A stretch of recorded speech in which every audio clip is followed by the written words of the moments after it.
watching this gentleman mix music and watching everything he does, I have been a huge fan of this man.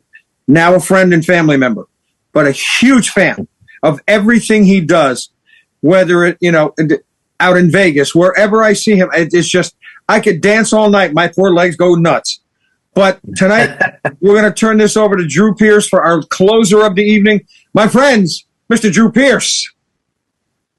Hey, everyone. Thanks, Big Daddy. Appreciate it. Means a lot being on here. Thanks so much for having me.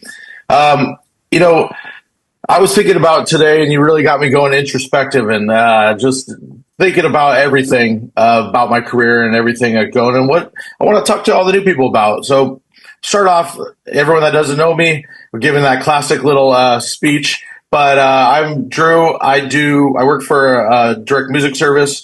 I do custom edits, and I also run a podcast, The Drew and Fuse Show. I've been DJing full time now over 10 years, and I do clubs, corporates, and weddings. And I think what I really wanted to talk about today is, music and understanding what we all do this for. I think sometimes the business and everything else gets caught up in the fact of actually loving what you do and doing it for, really the only reason we got into it is to DJ. The rest of it kind of got thrown into us to wear 1,000 hats and, learn everything. But, and not forgetting the music and always spending time on music. So when I got into this originally, I didn't even know I wanted to DJ. I thought I was going to be in a band, and I was learning, recording and going to school to record bands.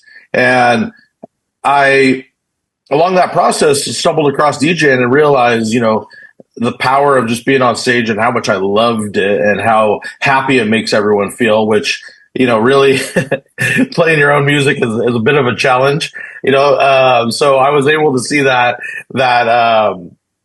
what do you say, that reaction instantly playing other people's stuff, which what makes me love about DJing so much. And I think along the way, there's always struggles.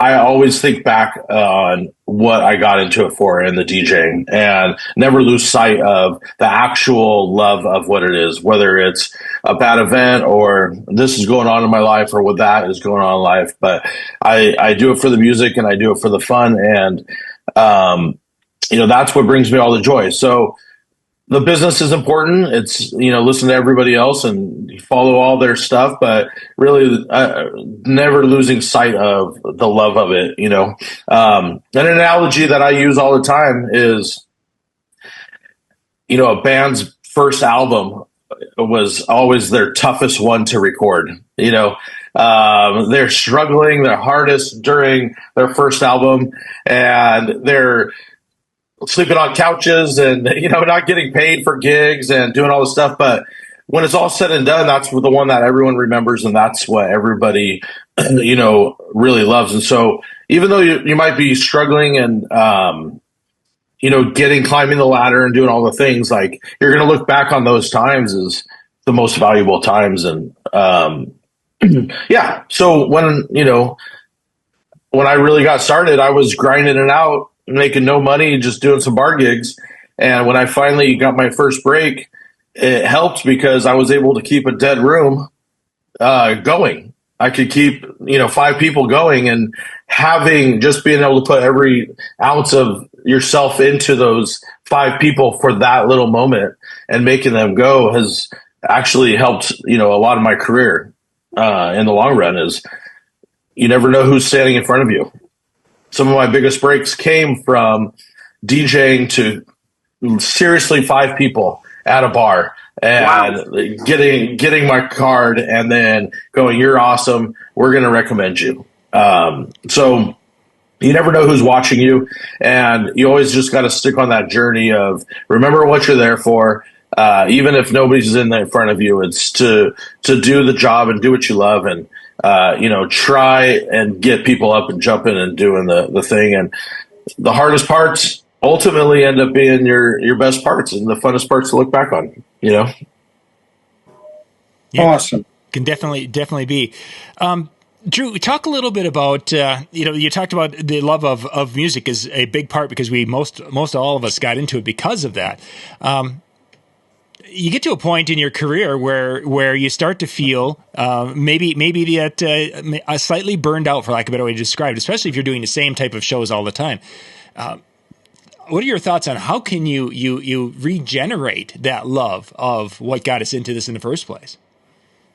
So DJs are often compared to comedians. Really, they'll say it's the grind of the nightlife, right? That's what I mean. Like, we're not funny and we're telling stories, but it's like getting up in front of the stage and performing. Right. And I think I live out here in LA, and if you go to one of the Comedy Store on a Monday, you're going to see some of the biggest acts in the country practicing. So this is what I keep bringing it back to: is it's all about the music. People complain about the bar gigs or the price or whatever, but sometimes getting back in the trenches and actually grinding out what you're doing it for is worth the practice and the energy that you're going to get from it versus the money. And it isn't always about the money. So the burnout is real. I've been going through it, but as being an entrepreneur and loving the ups and downs of this career that I've chosen, and like I said earlier, the downs are just as valuable as the ups. And so getting back in the trenches and going and grinding out a cheap bar gig sometimes is the most fun to me, and that's where I get back to, this is what made these people react. Let me bring that to the bigger, high paying job. Sure. And I think it's just, loving what you do and not always overthinking. Step one was we got it in to be a DJ. We got it in for the love of music. We got it in for entertaining. The business, yes, will take over. Yes, there's always going to be all of these other things, but really, what is it for? It's for the love. Mm-hmm. Definitely. Music side, you're obviously talking about the love of music, but sometimes there's the music that we're playing, and sometimes they're requesting, or the types of events I do isn't the music that I in essence, quote, loved or got into it for. How do you balance and reset yourself if you get into a situation where you're playing shows where maybe that isn't your genre of music, but it's the paying type shows, or is that something you just avoid because it's that path to burnout? There's a fine line to answer that question. Ultimately, there's two parts to that question. If it's a genre, say cultural music that I don't speak the language, then I avoid those shows because I can't understand it, and it is what it is, right? And at that point, I'm just going off song titles or somebody's choice. I can't understand the vibe and the energy of it.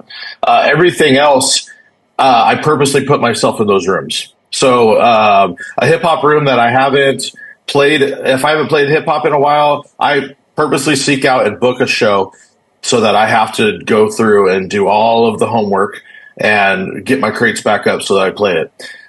For me, I got into this as I was in a band. I played guitar, into rock music, and everything I play is not what I love.